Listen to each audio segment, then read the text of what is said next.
Officials are expected to assess the damage of a massive landslide in Papua New Guinea today. Thousands of tonnes of rock and dirt cut a kilometre-long path of destruction down a mountainside near Tari in the Southern Highlands yesterday morning.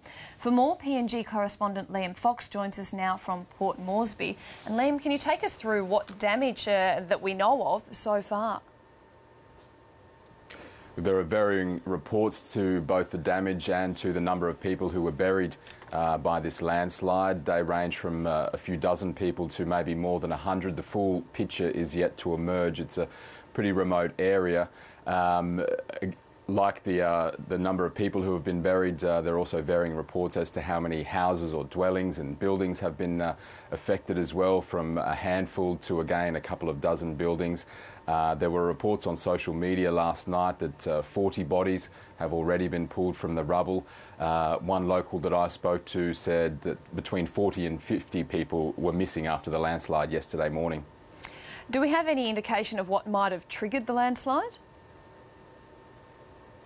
No, some locals have said that there's been heavy rain in the area for some time, but many of them, it appears, are pointing the finger at a quarry right next to the area that was affected by the landslide. They believe that blasting by the quarry has loosened the ground, to use that term, and that has caused this landslide. Now, that quarry was used not anymore, but was used by the massive liquefied natural gas project that's just up the road. And there are already existing tensions between some locals and the LNG project. Some locals have felt that they're not getting enough in return for allowing this project to go ahead, and there have been protests and blockades in the past.